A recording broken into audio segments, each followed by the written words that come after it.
Hello दोस्तों। तो physics के लिए हम बेसिक मैथमेटिक्स यानी जनरल मैथमेटिक्स को स्टार्ट कर चुके हैं और इस भाग में अपने एक चैप्टर जो है वो मैथमेटिक्स का कंप्लीट भी हो चुका है।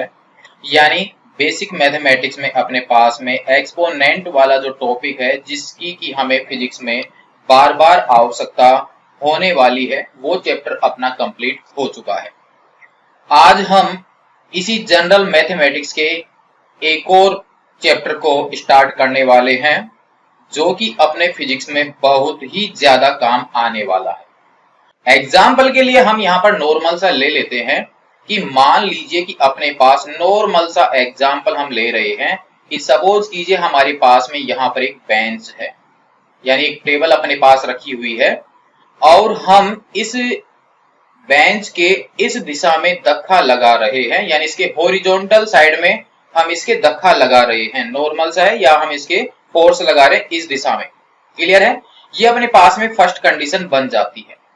अब यदि इसी बेंच के ऊपर हम इस बिंदु पर ही इस साइड से फोर्स लगाते या धक्का लगाते, ये अपने पास सेकंड कंडीशन हो चुकी है। तो आपने व्यवहार में ये जाना होगा कि यहां पर फर्स्ट कंडीशन और सेकंड कंडीशन, यहां पर देखिए डायरेक्शन चेंज हो चुकी है। इस पॉइंट के ऊपर धक्का लगाने की डायरेक्शन आपकी बदल चुकी है और हम ये कह सकते हैं कि इनके बीच में कुछ एंगल बन चुका है। और एंगल के बारे में हमने छोटी क्लासों में जाना भी है और वैसे भी हम बेसिक ही कंप्लीट कर रहे हैं। जो अब तक आपका कंप्लीट हुआ है उसी का एक तरह से रिवीजन कर रहे हैं। तो यहाँ पर इस बेंच पर ये दो साइड से फोर्स लग रहा है, तब इस बेंच की खिसकने की जो स्पीड रहेगी उनमें अंतर होगा। यानी एक फोर्स की वजह से ये स्पीड से आगे खिसकेगी, जबकि दूसरे फोर्स की वजह से, जो इन दोनों में से कोई सा भी हो सकता है, उस दूसरे फोर्स की वजह से इसकी स्पीड क्या रहेगी? कम रहेगी। व्यवहारिक एग्जाम्पल है, कोई नया नहीं है। इसका मतलब ये हुआ कि यहां पर इन दोनों साइडों के बीच में कुछ एंगल क्रिएट हुआ है और इस एंगल की वजह से यहां पर इसकी कंडीशन ही बदल चुकी है। और ये जो एंगल अपने पास यहां पर बना हुआ है ना, इसी एंगल का हम संपूर्ण रूप से अध्ययन करने वाले हैं आज के चैप्टर से स्टार्ट करके। क्लियर है? और इसी का अध्ययन करने के लिए हमारे पास मैथमेटिक्स की हम एक ब्रांच यूज करने वाले हैं जिसको आपने 10th क्लास तक बहुत ही अच्छी तरीके से कंप्लीट भी किया है और बहुत ही अच्छी तरीके से उसको समझा भी था। ये जो चैप्टर अपने पास आज स्टार्ट करने वाले हैं ये आपके पास 10th क्लास तक तो आ ही चुका है। बाकी अपने पास मैथमेटिक्स साइड से जिन स्टूडेंट्स ने मैथमेटिक्स ली है उनके मैथमेटिक्स में भी यह चैप्टर रहने वाला है। तो इसका मतलब अपने पास आज जो चैप्टर रहने वाला है वो 10th क्लास में भी है और 11th क्लास की मैथमेटिक्स में भी है। तो इन दोनों ही क्लासों से उसका हम कुछ भाग लेंगे जिसका यूज अपने फिजिक्स में होने वाला है। उतनी ही मैथमेटिक्स को हम यहाँ पर फिजिक्स में कंप्लीट करेंगे और प्रश्नावली जो अपने पास रहने वाली है या मैथमेटिक्स की ये जो एक्सरसाइज रहने वाली है बहुत ही अच्छी तरीके से आप जानते हो। नाम यहाँ पर मैं लिख देता हूं तो शायद आपको याद आ भी चुका होगा, ट्रिगोनोमेट्री। शायद याद आ चुका होगा ट्रिगोनोमेट्री, जिसे कि हम हिंदी में त्रिकोणमिति कहते हैं। लाइफ में हर जगह लगभग त्रिकोणमिति लागू होती है। प्यारे बच्चों ये ध्यान रखना, कई लोग बोलते हैं कि मैथमेटिक्स अपनी लाइफ में कहाँ काम आती है। तो टेबल जो है वो तो अपनी लाइफ में ही है ना। तो यहाँ पर एंगल बन चुका है और इसी एंगल का अध्ययन अगर हम करना चाहेंगे ना सही तरीके से तो उसको हम ट्रिगोनोमेट्री से समझ सकते हैं।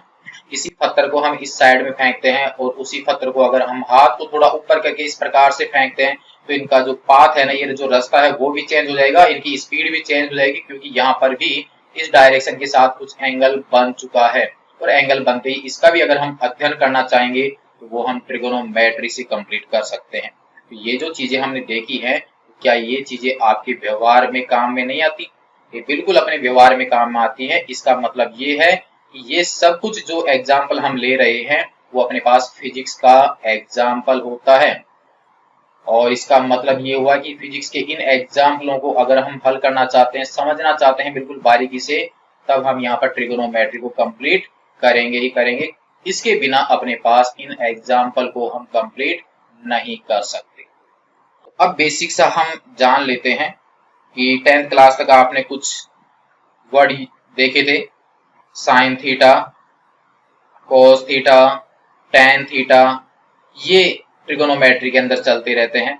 वहां पर हमने जाना था एक समकोण त्रिभुज लेते हैं जिसमें एक कोण 90 डिग्री का होता है। वहां पर आपके पास में एक लंब हो गया, एक आधार बनता था, एक कर्ण बनता था यानी हाइपोटेनियस, आपके पास परपेंडिकुलर और ये बेस, ये साइड्स इनकी बन जाती हैं। यहाँ कुछ एंगल बनता था। तो ये जो आपके पास समकोण त्रिभुज जो है यानी राइट एंगल ट्राइंगल जो है, इसका अध्ययन हम इसके अंदर करते थे। तो यहाँ पर इसके वर्ड से अगर हम थोड़ा सा समझे, बेसिक सा ही ले रहे हैं हम यहाँ से, तो यहाँ पर त्रिकोण जो है उसका मतलब आपके ट्राइंगल ही बनता है, सीधा सा भी है। त्रिकोण यानी तीन कोणों से मिलकर जो ज्यामिति बनेगी, और मिति का मतलब होता है मापन। इसका मतलब आपके पास यहाँ पर त्रिकोण का मापन करने के लिए गणित की जिस ब्रांच का उपयोग किया जाता है, वही ब्रांच जो है वो त्रिकोणमिति कहलाती है। यानी हम मैथमेटिक्स की इस ब्रांच में ट्राइंगल से रिलेटेड कंप्लीट अध्ययन करने वाले हैं। और उसमें भी क्या, ट्राइंगल की ये जो साइड है यानी जो भुजाएं हैं इनके, और ये जो एंगल यहाँ पर बना हुआ है यानी ट्राइंगल के कोण और उनकी जो साइड हैं यानी ये जो भुजाएं हैं, इन भुजाओं के मध्य आपस में क्या रिलेशन है, किस प्रकार से ये इनके बीच में रिलेशन बनता है, इन सब का कंप्लीट अध्ययन जो है वो हम त्रिकोणमिति के अंदर करते हैं। और यहाँ पर भी ये जो कोण और भुजा जिस त्रिभुज की बात करते हैं, स्पेशल हम लेते हैं समकोण त्रिभुज। वैसे तो यह त्रिकोणमिति सभी प्रकार के त्रिभुजों पर लागू होती है, लेकिन हम स्पेशल समकोण त्रिभुज का अध्ययन करने वाले हैं।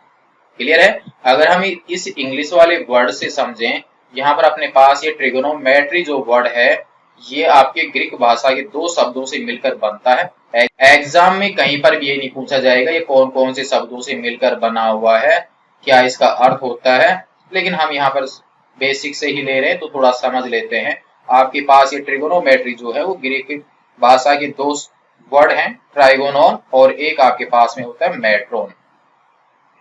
इन दो वर्ड से मिलकर आपकी ट्रिगोनोमेट्री बनती है। यहाँ पर ये जो ट्राइगोनोन है इसका मतलब आपके पास त्रिकोण ही होता है, यानी चाहो तो आप इसको ट्राइंगल भी कह सकते हो।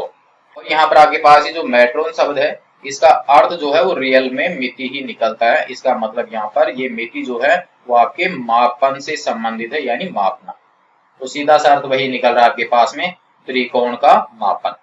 तो अभी हमने ये जाना था कि जहां पर ये जो एंगल क्रिएट हो रहा है वहां पर ट्रिगोनोमेट्री का रिलेशन कैसे बनता है, तो थोड़ा सा हम यहाँ पर देख लेते हैं। अभी मान लीजिए कि आपके पास ये जो बेंच थी इसको हम इस साइड में खींच रहे थे या इस साइड से खींचे, यहाँ पर अपने पास एक एंगल बन जाता है। अब ये एंगल क्या होता है ये आपने बेसिक जाना भी होगा, लेकिन हम फिर से एंगल के बारे में पूरी डिटेल से समझने वाले हैं। आगे चलकर हम इसको हल करेंगे तो यहाँ पर हल करने पर कुछ ऐसा आ जाता है कि यहाँ पर तो आ जाता है एफ कोस थीटा और यहाँ पर आ जाता है एफ साइन थीटा। क्योंकि मान लीजिए इस साइड में आपके पास फोर्स इस साइड में लग रहा है तो यहाँ पर इसके दो टुकड़े बन जाते हैं एक तरह से। ये कैसे होता है कैसे नहीं होता है ये चैप्टर आएगा आगे चल के अपने पास, तब ये आएंगे कि कैसे आते हैं। लेकिन फिलहाल अपने पास में ये पता चल गया कि इधर की साइड में ये कोस थीटा वगैरह आ गया, इधर की साइड में ये साइन थीटा आ गया इस थीटा की वजह से।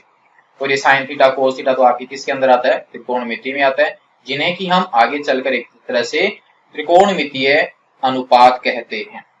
क्लियर है? तो त्रिकोणमितीय अनुपात आपकी यहाँ फिजिक्स में भी आ गए और इनका अध्ययन हम किस में करेंगे, त्रिकोणमिति में। तो इन्हीं को बिल्कुल समझेंगे त्रिकोणमिति के नियमों के द्वारा, इनके जो सूत्र हैं उनके द्वारा, जो आपकी सर्व समीकरण है उनके द्वारा, जो फॉर्मूले हैं कंडीशन उनके द्वारा उस पूरी फिजिक्स को कंप्लीट करने वाले हैं। क्लियर है? ये तो था अपने पास में त्रिकोणमिति से संबंधित बेसिक जानकारी सी। लेकिन बार बार अपने पास एक पॉइंट आ रहा है, कौन सा, ये कोण वाला, कि ये कोण बन रहा है, यहाँ पर आपके पास ये दो टुकड़े से बन गए, ये इस प्रकार से यहाँ पर एंगल बना, इसके सामने वाली भुजा जो होती है जिसको हम लंब कहते हैं, ये सब कोण के वजह से सारा काम हो रहा है। ये जो भी गड़बड़ हो रहा है यहाँ पर, जो भी कंडीशन बन रही है वो सब किसकी वजह से हो रही है, इस एंगल की वजह से हो रही है। तो अब ये थोड़ा सा देख लेते हैं कि रियल में एंगल होता क्या है, और एंगल है तो इसका मापन कैसे किया जाता है, कौन कौन से इसके मापने के तरीके हैं, किसमें ये मापा जाता है। तो थोड़ा पहले हम ये एंगल के बारे में जान लेते हैं। जैसे अपने को एंगल के बारे में पता चलेगा तो यहाँ पर देखिए साइन थीटा बन जाता है, यानी साइन के आगे थीटा लग जाएगा, कोस के आगे थीटा लग जाएगा। आगे चल के जानेंगे कोस क्या होता है, साइन क्या होता है, लेकिन पहले हम जान लेते हैं कि थीटा क्या होता है। तो नेक्स्ट टॉपिक अपने पास में यही है कि एंगल क्या होता है। तो अब आप यहाँ पर त्रिकोणमिति का टॉपिक डाल ही लिया होगा, उम्मीद है कि आप इसको नोट भी कर रहे होंगे। नेक्स्ट देख लेते हैं एंगल के बारे में कि एंगल है क्या। अपने पास में एंगल की बात करते हैं। नोट्स जो हैं वो आपको टेलीग्राम चैनल जो है वो आपकी विज्ञान विद्या चैनल जो है उसके ऊपर आपको अब जो आपको समझाया जा रहा है उसके कंप्लीट परफेक्ट लिखा हुआ सब कुछ मिल जाएगा टेलीग्राम चैनल के ऊपर। इससे पहले एक्सपोनेंट वाला जो एक पॉइंट अपना कंप्लीट हुआ है उसके नोट्स भी आपको टेलीग्राम चैनल पर अपलोड किए हुए हैं, वहां से आप उनको डाउनलोड कर सकते हैं। कोण क्या होता है? कोण जो है ना वो रियल में यदि कोई दो रेखाएं हैं, एक रेखा अपने पास में है ये और एक रेखा कोई दूसरी ली है जो एक ही बिंदु से गुजरती है। इसी प्रकार से अपने पास कोई दो रेखाखंड है। रेखाखंड क्या है? आपकी रेखा का एक हिस्सा होता है। यदि कोई दो रेखाएं या दो रेखाखंड एक ही बिंदु से गुजरते हैं और वो एक ही बिंदु पर कुछ घुमाव बनाते हैं, ये जो घुमाव बनाती है एक तरह से कुछ घूमे हुए हैं, कुछ झुकाव है इनके बीच में, तो ये जो घुमाव होता है इस घुमाव को ही हम कोण कहते हैं। और इस कोण को एक ग्रीक भाषा का ही एक अक्षर है, ग्रीक भाषा का एक अक्षर है जिसे हम इस प्रकार के सिंबल से दर्शाते हैं और इसे हम थीटा कहते हैं। क्या कहते हैं इसके? थीटा कहते हैं, थीटा। ये आपके पास में कोण। तो कोण का सीधा सा अर्थ है कि एक तरह से दो रेखाओं के बीच में ये जो झुकाव बन जाता है ना, चाहे वो किसी भी प्रकार से बने, इस झुकाव को या इस घुमाव को ही हम क्या कहते हैं? कोण कहते हैं। कोण को थीटा के द्वारा दर्शाया जाता है। आगे चल के अपने पास फिजिक्स में हम भौतिक राशियों के बारे में अध्ययन करेंगे, क्योंकि फिजिक्स में जब हम अध्ययन करेंगे तो वहां पर भौतिक राशियों के बारे में जानेंगे। आगे चल के यानी चैप्टर नंबर 1 में ही हम इनके बारे में विस्तार से समझने वाले हैं। तो ये भौतिक राशियां जो है ना वो आपके पास में दो प्रकार की होती है मेन। तो एक होता है मूल भौतिक राशियां, कंप्लीट करेंगे इससे आगे वाले चैप्टर में क्या होती हैं क्या नहीं होती उसके बारे में नहीं समझ रहे हैं अभी हम। एक होती है अपने पास में व्युत्पन्न भौतिक राशियां। ये व्युत्पन्न भौतिक राशियां इनसे मिलकर बनी हुई होती हैं। और इन्हीं राशियों की एक कैटेगरी और होती है जिसे बोला जाता है पूरक राशियां। पूरक राशियां। तो ये जो कोण होता है ना वो कोण एक प्रकार की पूरक राशि होता है। कोटि क्या है ये अभी हम नहीं देख रहे। चैप्टर नंबर 1 में इन सब के बारे में विस्तार से समझेंगे कि मूल क्या होती है, व्युत्पन्न क्या होती है, पूरक क्या होती है। अपने पास चैप्टर नंबर 1 इन्हीं से स्टार्ट है, वहां पर इनका अर्थ जानेंगे। फिलहाल हमें ये जाना है कि ये एक प्रकार की पूरक राशि होती है। क्लियर है? यहां पर अपने पास आगे बढ़ते हैं तो कोण को जो है ना हम दो प्रकार से रिप्रेजेंट कर सकते हैं, यानी दो प्रकार से दर्शा सकते हैं। दो प्रकार से हम कोण को दर्शा सकते हैं। ठीक है? और वो दो प्रकार क्या है? उनमें एक तो है आपके पास में बीज गणितीय फलन के रूप में। बीज गणितीय फलन के रूप में हम कोण को दर्शा सकते हैं। दूसरा जो है उसमें हम इसे त्रिकोणमितीय फलनों के रूप में दर्शा सकते हैं। त्रिकोणमितीय फलन। अब ये त्रिकोणमितीय फलन क्या होते हैं, बीज गणितीय फलन क्या है, इनके बारे में थोड़ा सा हम जान लेते हैं। त्रिकोणमितीय फलन अपने पास वो होंगे जिसमें कोण थीटा जो है वो अकेला आता है। जिस भी सूत्र में ये अकेला होगा तो समझ जाना वहां पर वो बीज गणितीय फलन के रूप में कोण है। यदि ये थीटा जो है वो आपके इस प्रकार की फॉर्म में हो, यानी जैसे साइन के साथ लग रहा हो, कोस के साथ थीटा लग रहा हो, टैन के साथ लग रहा हो, तो इस प्रकार के इस कोण को हम त्रिकोणमितीय फलन के रूप में जानते हैं। यहाँ पर थीटा अकेला है जबकि यहाँ पर ये साइन के साथ है, कोस के साथ है, टैन के साथ है। इस समय ये जो थीटा है वो त्रिकोणमितीय फलन के रूप में कहलाता है। ये थोड़ा सा समझ में आ चुका होगा। अब अपने पास में ये देखें कि अकेला जब होता है तब इसका क्या सूत्र बनेगा। ये साइन कोस टैन ये क्या होते हैं, इनको हम इसके बाद में कंप्लीट करते हैं। पहले जान लेते हैं हम बीज गणितीय फलन के रूप में ये थीटा को इसके किस प्रकार से दर्शा सकते हैं। तो उम्मीद है आपने इनको नोट कर लिया होगा। ये आपके जो एंगल है वो हमने इस अक्ष से फिक्स किया और ऊपर की ओर जब नापते हैं तो आपके पास ये एंगल आ जाता है। थोड़ा सा इसी में ये जान लेते हैं कि अभी अपने पास में एंगल आपने लिया तो एक ये जो रेखा इसको तो हमने कर दिया फिक्स और एक रेखा आपकी गुजरी है ये वाली। अब आप यहाँ पर डी रखकर जब एंगल का निर्धारण करेंगे तो ऊपर की ओर नंबर देखते हैं, यहाँ इस ऊपर की ओर नंबर देखते हैं।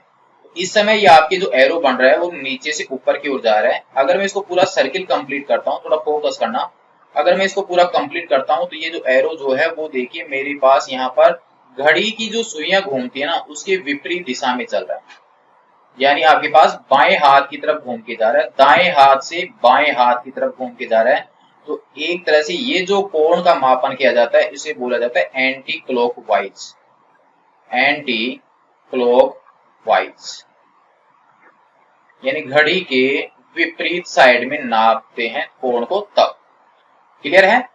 और जब हम एंगल को एंटी क्लॉकवाइज नाप रहे हैं यानी नीचे से ऊपर की साइड में जा रहे हैं यानी बाएं हाथ की तरफ जा रहे हैं, तो बाएं हाथ की तरफ जाने के कारण इस दिशा को वामावर्त दिशा भी बोला जाता है। यानी एंटी क्लॉकवाइज साइड को आप हिंदी में वामावर्त दिशा भी कह सकते हैं, वामावर्त दिशा। समझ में आ गया होगा? यदि हम एंगल को ऐसे नापते हैं, मैं यहां पर बना रहा हूं, जैसे ये रेखा तो आपके पास यहां पर फिक्स है और ये दूसरी रेखा जो है वो यहां पर है। आप एंगल यहीं से नापना प्रारंभ करें तो डी को आप नीचे रखोगे और आप नीचे की साइड में आओगे ऐसे। तो अब आपके पास जब डी से नापोगे तो आप नीचे की साइड में आ रहे हो, यानी एंगल नापने के लिए आप इस प्रकार से बढ़ रहे हो। देखो मेरा डॉट डॉट ये आपके देखो कैसे जा रहा है नीचे से ऊपर की ओर, यानी अब आपके पास में ये दाएं हाथ की तरफ जा रहा है। हाथ मेरा कोशिश हो रही है कि दाएं हाथ की तरफ हो, इस प्रकार से नीचे से ऊपर, ऊपर से फिर नीचे की ओर। और अगर देखोगे तो आपके पास ये जो एरो घूम रहा है वो घड़ी की सुई की डायरेक्शन में घूम रहा है। जैसे मान लीजिए अपने घड़ी के 12 बज गए, यहाँ पर 3 है, यहाँ पर 6 है, यहाँ पर 9 है, तो हम इधर से आ रहे हैं। देखो ये एरो नीचे की साइड में आ रहा है, तो ये जो मापन होगा इसे बोला जाता है क्लॉकवाइज। यानी एंगल जो आप नाप रहे हो वो क्लॉकवाइज दिशा में नाप रहे हो, घड़ी की दिशा में एंगल नाप रहे हो। और या आप दाएं तरफ आ रहे हो यानी नीचे से गए तो वापस आप इस साइड में आ रहे हो, दाएं तरफ आ रहे हो, दाएं हाथ की तरफ। इस वजह से इस डायरेक्शन को मैं यहां पर लिख देता हूं, इस डायरेक्शन को दक्षिणावर्त कहा जाता है, दक्षिणावर्त। ठीक है? तो थोड़ा सा यहां से ये समझ में आया कि एंटी क्लॉकवाइज एंगल को नाप सकते हैं हम एक तो, जिसे कि हम वामावर्त दिशा कहते हैं। एक आप एंगल जो है वो क्लॉकवाइज नाप सकते हो जिसे कि हम दक्षिणावर्त दिशा कहते हैं। ठीक है? अब यदि आप एंगल जो है वो एंटी क्लॉकवाइज दिशा में नाप रहे हो यानी इस प्रकार से नीचे से ऊपर की ओर जा रहे हो, तब एंगल जो है वो पॉजिटिव में नापा जाता है, यानी धनात्मक लिया जाता है। ये ध्यान रखना। इस वजह से अब तक 10th क्लास में हमने जो भी एंगल नापे थे वो ऐसे ही नापे थे। इस वजह से आपको ध्यान हो तो आपने लिखा होगा 30 डिग्री, 50 डिग्री बोल दीजिए, 45 डिग्री बोल दीजिए, 90 डिग्री बोल दीजिए, 60 डिग्री बोल दीजिए, सबके आगे प्लस लगा हुआ था क्योंकि एंगल हम एंटी क्लॉकवाइज नाप रहे थे। तो अब तक 10th क्लास में तो अपने सारे एंगल जो थे वो पॉजिटिव साइड से ही थे, पॉजिटिव साइड। ठीक है? यानी पॉजिटिव नापे हुए थे। और यदि एंगल आप इस प्रकार से क्लॉकवाइज नाप रहे हो घड़ी की दिशा में, तो वो एंगल जो है वो नेगेटिव होते हैं, यानी उनको नेगेटिव में दर्शाना है। जैसे मान लीजिए कि आपके पास ये जो एंगल है नीचे की ओर नाप रहे हो और ये एंगल आपके पास में 30 डिग्री का है, तो ये 30 डिग्री जो है वो आपके माइनस में लिखा जाएगा। ये एंगल जो है वो आपकी अगर 30 डिग्री का ही है लेकिन आप इसको नीचे से ऊपर की ओर नाप रहे हो तो ये एंगल आपके प्लस में लिखा जाएगा, यानी प्लस 30 डिग्री, और दूसरा जो है वो लिखा जाएगा माइनस 30 डिग्री। तो ये अपने पास में एंगल के बारे में हम थोड़ा सा जाना कि एंगल जो है वो दो रेखाओं के बीच का एक घुमाव है जो कि एक ही बिंदु से रेखाएं गुजरती हैं। यहाँ पर एंगल और भी बन जाते हैं, बेसिक और भी बनता है, इसको बाद में लेंगे। इसको थीटा के द्वारा दर्शाया जाता है। ये एक प्रकार की पूरक राशि होती है फिजिक्स में, अपने पास ये राशियां चलेंगी, उनमें ये पूरक वाली कैटेगरी में आता है। दो प्रकार से हम इसको रिप्रेजेंट कर सकते हैं, एक बीजगणितीय फंक्शन के रूप में, एक ट्रिगोनोमेट्रिक फंक्शन के रूप में। बीजगणितीय फंक्शन के रूप में अगर हम बात करते हैं तो थीटा अगर अकेला हो तो समझ जाना वो आपके एलजेब्रिक फंक्शन के रूप में है, और अगर थीटा के साथ ये साइन कोस टेन वगैरह लग रहे हो समझ जाना वो आपके ट्रिगोनोमेट्रिक फंक्शन के रूप में है। क्लियर है? एंगल अगर आप एंटी क्लॉकवाइज साइड से नाप रहे हो तो वो आपके पॉजिटिव में होता है, और अगर एंगल आप क्लॉकवाइज डायरेक्शन में नाप रहे हो तो वो आपके पास नेगेटिव में होता है। एंटी क्लॉकवाइज साइड को जो है हम वामावर्त दिशा भी कहते हैं और क्लॉकवाइज जो साइड होती है उसे हम दक्षिणावर्त दिशा भी कहते हैं। उम्मीद है कि आपको ये वाली जानकारी समझ में आ चुकी होगी। यहाँ तक आप इसको कर लीजिए नोट, फिर बढ़ते हैं इसके आगे। फिर देखते हैं यहाँ पर कि बीजगणितीय फंक्शन के रूप में थीटा का फॉर्मूला होता क्या है। तो यहाँ पर अपने पास में फर्स्ट वाला जो पॉइंट चल रहा है बीजगणितीय फंक्शन के रूप में, उसको कंप्लीट करते हैं। लेकिन उसको कंप्लीट करेंगे उसमें ये जानेंगे कि थीटा को जो है हम चाप के रूप में दर्शा सकते हैं। यानी थीटा का जो फॉर्मूला है वो चाप के रूप में होता है। तो चाप के रूप में कोण, कहने का मतलब एंगल का हम एक ऐसा फॉर्मूला यहाँ पर देखने वाले हैं जिसमें वो एंगल जो है वो चाप के रूप में होता है। अब थोड़ी सी समस्या ये है कि चाप क्या होता है। वैसे चाप जो है वो आपकी काफी आए हुए हैं, फिर भी हम यहाँ पर थोड़ा सा जान लेते हैं कि मान लीजिए कि अपने पास एक सर्किल बना हुआ है। मान लीजिए अपने पास में एक सर्किल बना हुआ है और ये इस सर्किल का सेंटर है। क्लियर है। और ये जो बाउंड्री बनी है इसे हम सर्किल की क्या कहते हैं, परिधि कहते हैं। तो सेंटर से इसके परिधि की कोई बिंदु ले लेते हैं। तो ये बिंदु ले लिया जैसे मैंने ए। बिल्कुल आराम से आप इसको तसल्ली से समझिए, क्योंकि ये जो बेसिक कॉन्सेप्ट है वो अगर अपना क्लियर हो जाता है तो आगे चल के अपने फिजिक्स है ना बिल्कुल आसान हो जाएगी। इसकी 100% गारंटी है। लेकिन कंडीशन ये है कि हर पॉइंट को आप माइंड में अच्छी तरह से बैठाते हुए आगे बढ़िए। यहाँ सर्किल के ऊपर एक बिंदु अपने पास ए है। अब यदि सर्किल के ऊपर एक बिंदु मैं यहाँ पर ले लेता हूँ बी, तो इस सर्किल की परिधि पर मैंने दो बिंदु ले लिए हैं और यहाँ ए और बी को सेंटर से मिला दिया तो आपके पास दो रेडियस बन गई है। और इन दोनों के बीच में देखो कुछ घुमाव आ गया। इसका मतलब यहाँ पर क्या क्रिएट हो चुका है, कोण बन चुका है। ये इसका एक तरह से मूल बिंदु हो गया, यहाँ पर कोण बन चुका है। यहाँ ए और ओ के बीच में एक सीधी लंबाई है, ओ और बी के बीच में भी एक सीधी लंबाई है। तो ओ और ए को हम एक तरह से इस सर्किल की क्या बोलते हैं, रेडियस बोलते हैं, जिसको मैं आर से दर्शा देता हूँ। ओ और बी जो है वो भी रेडियस ही है। लेकिन हम यहाँ पर बात करें ए और बी की, तो ए और बी के बीच में अगर हम ये लंबाई नापना चाहें तो देखिए यहाँ पर ये लंबाई जो है बिल्कुल स्ट्रेट में नहीं है बल्कि थोड़ी घुमावदार है, थोड़ी घूम रही है। तो वर्त के इन दो बिंदुओं के बीच की ये जो घुमावदार रेखा है, इस घुमावदार रेखा को ही क्या कहते हैं, हम चाप कहते हैं। इसको बोलते हैं आर्क। तो यहाँ पर ए और बी के बीच में ये जो घुमावदार रेखा की लंबाई निकल कर आती है उसे बोला जाता है चाप लंबाई, यानी आर्क लेंथ इसे हम कहते हैं। आर्क लेंथ हम इसे कहते हैं, चाप लंबाई। तो ए से लेकर बी तक ये जो घुमावदार लंबाई है उसे कहते हैं हम चाप लंबाई। और ए और बी के बीच में ये जो घुमावदार रेखा है, इस रेखा को क्या कहा जाता है, चाप कहते हैं। और इस चाप की लंबाई को क्या कहेंगे, हम चाप लंबाई कहते हैं। क्लियर है। तो इस चाप की वजह से ही तो इसकी केंद्र के ऊपर ये कोण बन रहा है।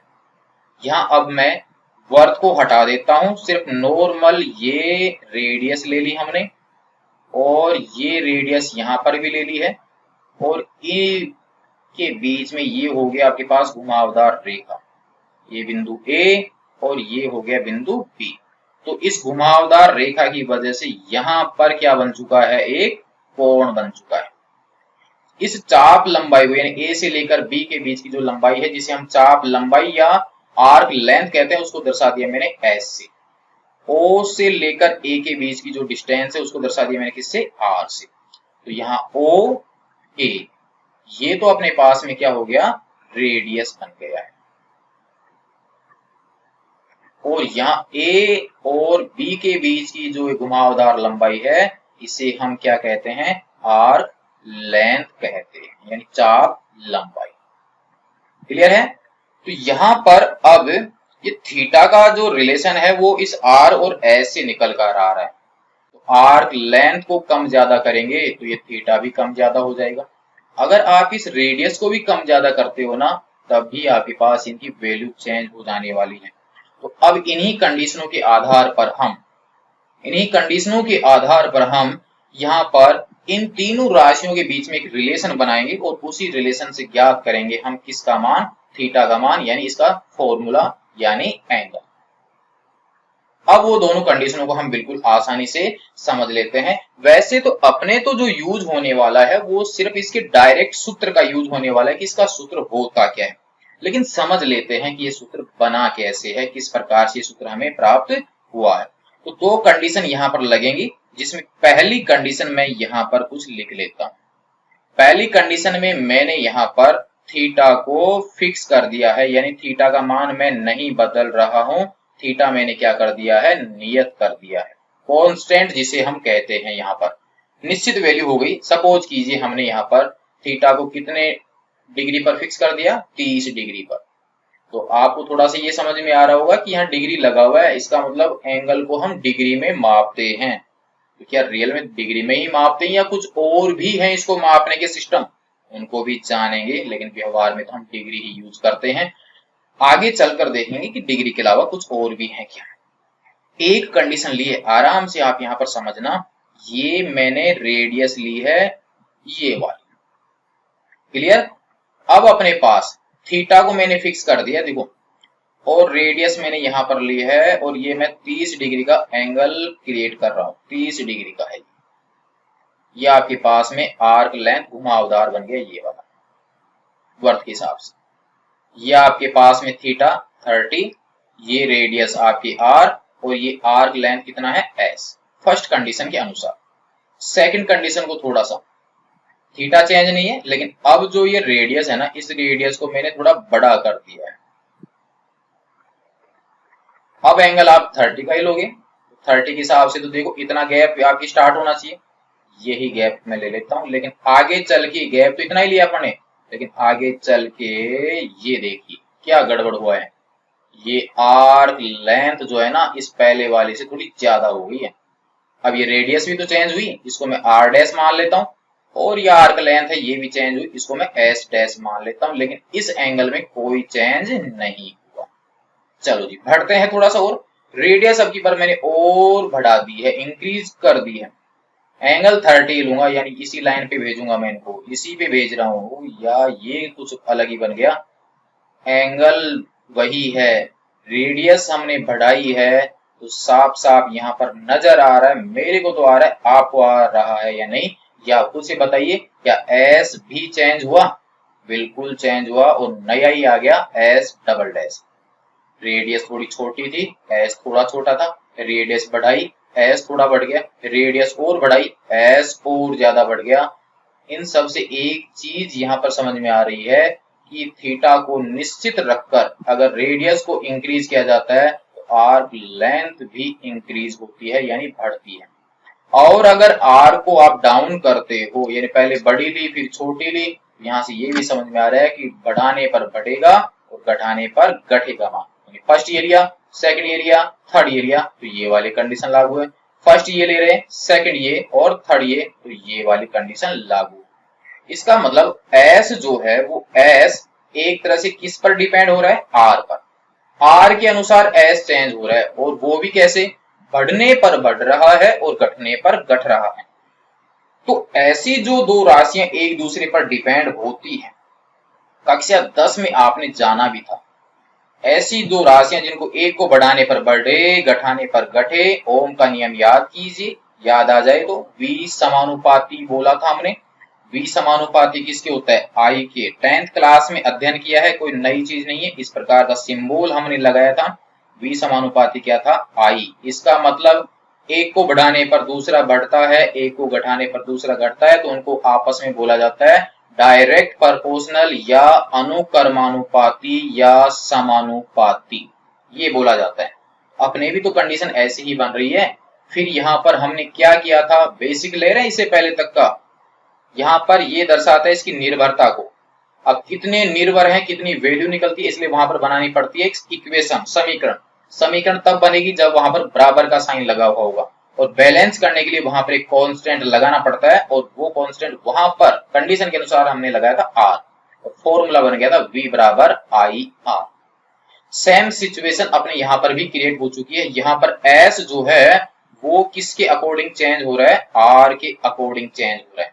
आर बढ़ने पर एस बढ़ रहा है, आर घटने पर एस घट रहा है।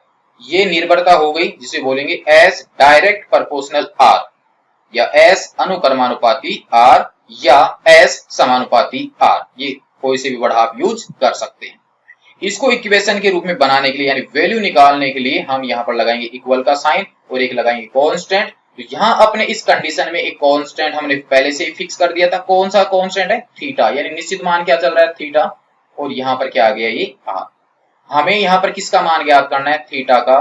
तो यहाँ पर मैं इसका पक्षांतरण अगर करता हूं यानी क्रॉस प्रोडक्ट करता हूं तो एस आपके ऊपर ही रह जाएगा और आर कहां चला जाएगा? नीचे। तो कोण का यह फॉर्मूला हमारे सामने आ चुका है, थीटा बराबर एस अपॉन आर, जहां एस क्या था? आर्क लेंथ थी। कोई समस्या हो तो आप कमेंट्स में बता सकते हैं। इतने वैसे बेसिक की आवश्यकता नहीं है, लेकिन हम तो बिल्कुल बेसिक लेकर चल रहे हैं ताकि हमारे पास कोई समस्या उत्पन्न ही नहीं हो। थीटा का फॉर्मूला बन के आ गया है आर्क लेंथ अपॉन में रेडियस। ये सूत्र अपने पास में है। इस सूत्र में आपके पास थीटा अकेला ही है, किसी साइन कोस के साथ नहीं है। इसका मतलब यहाँ ये जो रूप इसका है वो है आपके पास अलजेब्रिक फंक्शन यानी बीजगणितीय फलन। तो हमने ये सूत्र देखा है या थीटा का वो रूप देखा है जिसमें हमने थीटा को बीजगणितीय फंक्शन के रूप में दर्शाया है। उम्मीद है कि आपको यहां तक का मैटर जो आपको बताना चाहते थे वो समझ में आया होगा। अब यहाँ पर एक सेकंड कंडीशन और बन जाती है इसी थीटा का मान ज्ञात करने के लिए। इस मान में हम अब की बार ये कर सकते हैं कि पहली कंडीशन में हमने थीटा को फिक्स किया था और इस दूसरी कंडीशन में अब की बार हम रेडियस को फिक्स कर देते हैं, आर को चेंज नहीं करते हैं। आर को हमने क्या कर दिया? नियत कर दिया है, कांस्टेंट कर दिया है। तो अब एंगल को चेंज करते हैं तो एस में क्या चेंज होता है देखिए। ये आपके पास रेडियस हो गई फिक्स। तीन कंडीशन में ले लेता हूं। रेडियस ये फिक्स कर दी है मैंने, ये लीजिए साहब, ये बराबर है।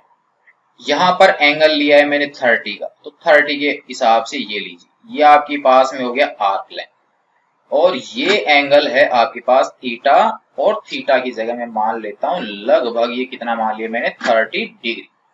अब की बार इस एंगल को बढ़ाया है मैंने, आर तो चेंज है ही नहीं। देखिए आर यहां से लेके यह भी आर है और यहां से लेकर यह भी आर है। इस आर के अकॉर्डिंग इसकी आर्क लेंथ आ गई एस। यहाँ एंगल अब की बार बढ़ा दिया तो 30 से थोड़ा ऊपर ले लिया, ये ले लेता हूं मैं, मान लीजिए 45 का है। थीटा बराबर मैंने एक तरह से मान लिया कितना है? 45 डिग्री। ये जो एंगल है इसको तो मैं थीटा नहीं दर्शा सकता क्योंकि चेंज हो चुका है, इसलिए मैं इसके लगा देता हूं थीटा डैश। चित्र में क्या आपको ही दिख रहा है या मेरे को भी दिख रहा है कि थीटा को चेंज करने पर एस भी बदल रहा है? और बदल क्या रहा है? यहाँ पर मैंने इसकी वैल्यू बढ़ाई है तो यहाँ पर इसकी वैल्यू बढ़ चुकी है। इसका मतलब आपके पास आर्क लेंथ अब चेंज हो चुकी है, वो अब आपके पास मान ली कितनी है? एस डैश है। अब की बार एंगल और बड़ा कर दिया है। ये अब की बार एंगल जो है ना, इसको नाप रहे हैं हम नीचे से ऊपर की ओर, नीचे से ऊपर की ओर। ये मान लीजिए कि ये जो एंगल है वो आपके 60 डिग्री का है, ठीक है। तो अब आपके पास आर्क लेंथ देखिए, एंगल चेंज हो चुका है, डबल डैश मान लेता हूं तो ये मेरे को तो साफ साफ ही दिख रहा है ये और भी ज्यादा बढ़ चुका है। इसका मतलब इन तीनों डायग्रामों से अगर मैं देखूं तो मेरे को यहां पर ये समझ में आ रहा है कि एस जो है वो डायरेक्ट प्रोपोर्शनल है किसके? थीटा के। थीटा बढ़ने पर एस बढ़ रहा है, थीटा घटने पर एस घट रहा है, तो एक दूसरे की क्या होगी? Direct proportional. यहां इसकी इक्वेशन बनाना चाहते हैं तो इक्वल का साइन लगा देते हैं, कांस्टेंट लगेगा, कांस्टेंट अपने पास पहले से फिक्स कर रखा अपन ने इस कंडीशन में आर। तो यहां से थीटा बराबर क्या फॉर्मूला निकल के आया? S upon R. तो पहली कंडीशन के हिसाब से भी तो यही कोण था, आर्क लेंथ अपॉन में रेडियस, थीटा बराबर एस अपॉन आर। ये कोण का फॉर्मूला अपने पास बन जाता है। और ये जो कोण आपके बन रहा है वो कहां पर बन रहा है? एक समतल में बनता है, यानी एक तल में बनता है, समतल में बनने वाला कोण। समतल में बनने वाला कोण। तो यहां तक आप इसको नोट कर लीजिए फिलहाल। फिर इस सूत्र से कुछ हम और इसके अंदर की चीजें जानने वाले हैं कि कुछ और क्या बन सकता है। यहां पर अपने पास फॉर्मूला कुछ ऐसे निकल के आया है, थीटा बराबर, यहां पर मैं लिख लेता हूं S अपॉन R। क्लियर है, कोई समस्या नहीं है। अभी हमने यहाँ पर एक वैल्यू रखी थी, थीटा बराबर 30 डिग्री, थीटा बराबर 60 डिग्री, थीटा बराबर 45 डिग्री। तो हमने एक तरह से वहां जो आंकिक मान है 30, 45, 60, उनके आगे एक सिंबल लगाया है, उनके ऊपर एक छोटा सा गोला यानी बिंदु टाइप में, जिसे हम क्या कहते हैं, डिग्री कहते हैं। क्लियर है। तो इसका मतलब ये जो डिग्री है ना, वो इस थीटा का मात्रक है। मात्रक जो है क्या होता है, वो अपना चैप्टर नंबर 1 यही है, मात्रक तथा मापन। मात्रक तथा मापन, वहां पर हम जानेंगे सभी भौतिक राशियों की मात्रक कैसे बनते हैं, बिल्कुल बारीकी से समझेंगे और आप हर एक भौतिक राशि का मात्रक जो है ना खुद से बनाओगे, ये गारंटी है पूरी की पूरी। यहाँ पर हमने ये जाना था कि ये जो कोण है वो किस प्रकार की राशि होती है, पूरक राशि। अपने पास यहाँ पर फिलहाल ये जानने का है कि ये जो कोण है वो पूरक राशियों की कैटेगरी में आता है, और पूरक राशियां वो होती हैं जिनके मात्रक तो होते हैं, जिनके खुद के ही पहले से ही मात्रक बने हुए होते हैं, लेकिन उनकी विमाएं नहीं होती हैं। ये विमाएं जो हैं वो भी भौतिक राशियों से रिलेटेड होती हैं, मात्रकों से रिलेटेड होती हैं। आप यहाँ से थोड़ा देखिए, ये एस जो लिखा हुआ है ना, एस ये एक नापने वाली राशि है, क्योंकि आर्क लेंथ जो है वो नापने वाली राशि है, और नापने वाली राशि को हम फिजिक्स में यहाँ पर मीटर से नापते हैं। इसी प्रकार से जो रेडियस है, ये रेडियस जो है ये भी आपकी नापने वाली राशि है। रेडियस भी कैसी राशि है, नापने वाली। तो नापने वाली राशि के लिए फिर हम क्या यूज करते हैं मीटर। तो घातांक वाले नियम से सोचिए, m बटा m है, यहाँ पर कितना बच गया, m, इसकी घात 1 है, नीचे वाले की घात 1 भी है, इसका मतलब m की घात 0 बराबर में कितना, 1। इसका मतलब अपने पास में इस थीटा का मीटर वाली कंडीशन के हिसाब से तो कोई यूनिट बचती ही नहीं है। तो इसके हिसाब से जो हम नॉर्मली सूत्र के हिसाब से अगर इसका मात्रक निकालते हैं तो कुछ भी नहीं आएगा, लेकिन एक पूरक राशि होती है और इसका मात्रक पहले से ही फिक्स होता है। तो अपने फिजिक्स में इसका जो मात्रक फिक्स है ना, जिसको कि हम SI सिस्टम प्रणाली बोलेंगे, उसमें ज्ञात करेंगे, तो इसका पहले से ही जो मात्रक फिक्स होता है, जो अपने फिजिक्स में हम हल करेंगे, जिसका यूज करेंगे, वो इसका यूनिट होता है क्या, मात्रक क्या होता है, रेडियन, जिसको हम दर्शाते हैं किससे, R1D से। तो थीटा का फिजिक्स के अनुसार जो ऑथेंटिक मात्रक है वो क्या होता है, रेडियन होता है। ये इसका पहला मात्रक हो गया। हम व्यवहार में थीटा का कौन सा मात्रक यूज करते हैं, डिग्री यूज करते हैं बार बार। 120 डिग्री, 150 डिग्री, तो मैं यहाँ पर कम से कम एक वैल्यू ले लेता हूँ, इसके ऊपर ये डिग्री लग जाती है। इसके लिए आप कहीं आपकी वैल्यू में सी भी लगा देते हैं, 1C, ये रेडियन में हो गया। यहाँ पर ये व्यवहारिक हो गया, ये रेडियन हो गया। एक मात्रक और होता है जिसे यहाँ पर बोला जाता है आर्क मिनट। अरे भाई, मिनट जो है ना वो समय का नहीं, आर्क मिनट है, ये सिर्फ मिनट नहीं। आर्क मिनट जो है वो कोण का मात्रक है, और इसे दर्शाया जाता है एक इन्वर्टेड कोमा से। और एक और मात्रक हम इसका यूज करेंगे जिसे बोला जाता है आर्क सेकेंड। आर्क सेकेंड, ये सेकेंड, ये तो समय की मात्रक से लग रहे हैं, लेकिन यहाँ पर एंगल के मात्रक हैं, और इसको दर्शाया जाता है डबल इन्वर्टेड कोमा लगाकर, डबल इन्वर्टेड कोमा लगाकर। तो इसका मतलब अपने पास में यहाँ पर ये जो एंगल हैं, इन एंगल में रेडियन जो अपने यूज होंगे फिजिक्स में, केमिस्ट्री में भी एंगल आपके रेडियन में होंगे, डिग्री में हम व्यवहार में यूज करते हैं, और ये आर्क मिनट भी एंगल का ही कोण है, और आर्क सेकेंड। हमें मान लीजिए क्वेश्चन इसमें दिए गए हैं इन तीनों में, तो हमें इसको बदलना पड़ेगा रेडियन में। जैसे मान लीजिए अपने पास यहाँ पर 30 डिग्री दिया गया था, तो 30 डिग्री हमारे पास फिजिक्स में नहीं होगा, 30 डिग्री को कन्वर्ट करना पड़ेगा आपको किसमें, रेडियन में। तो कैसे इनको बदला जाता है, कैसे इनमें आपस में रिलेशन है, उनको भी हम बिल्कुल बारीकी से समझने वाले हैं। ठीक है, अभी फिलहाल हमने ये जाना कि कोण जो है उनके 4 मात्रक हम यहाँ पर यूज करेंगे, अपने यहाँ पर यूज भी होंगे, इनकी वैल्यू भी आएंगी, radian, degree, arc minute, arc second. और कैसे एक सिस्टम को दूसरे सिस्टम वाले मात्रकों में हम कन्वर्ट करेंगे, उनको बदलने का तरीका भी जानेंगे, बिल्कुल आराम से और गहराई से इनको बदलने का तरीका जानेंगे, और 100% आप इनको बदल भी लेंगे। लेकिन सिस्टम से चलेंगे, धीरे धीरे पॉइंट वाइज पॉइंट आगे बढ़ेंगे। जैसे जैसे हम आगे बढ़ रहे हैं अपने पॉइंट होता जा रहा है और आगे आगे हम इसमें बढ़ते जा रहे हैं। यहाँ पर हमने बात की 30 डिग्री की। यदि अपने पास कोण जो है वो 120 डिग्री का बन जाता है, तो अगर हम उसको डायग्राम के अनुसार थोड़ा दर्शाएं तो एक रेखा अपने पास इधर से जाएगी, तो 120 का जो कोण है वो लगभग इस प्रकार से बनता है। और अभी तक हमने 10th क्लास तक ये 90 डिग्री का एंगल जाना था। अब जो एंगल 120 का है वो तो 90 से आगे भी जा चुका है। एंगल 120 तक ही रुके ऐसा कोई जरूरी नहीं। अगर हम यहाँ तक आ जाते हैं तो आपके पास यहाँ से नापना चालू करेंगे तो एंटी क्लॉकवाइज चलते हुए 180 तक पहुंच गए। अगर आपके पास लाइन यहाँ पर है तो और आगे तक बढ़ेंगे तो आपके पास 180 से भी आगे ये जा रहा है। एंटी क्लॉकवाइज चल रहा है इसलिए प्लस में आ रहा है। अगर आप नीचे से ऊपर की ओर जाएंगे तो आपके पास ये माइनस में कोण आएगा।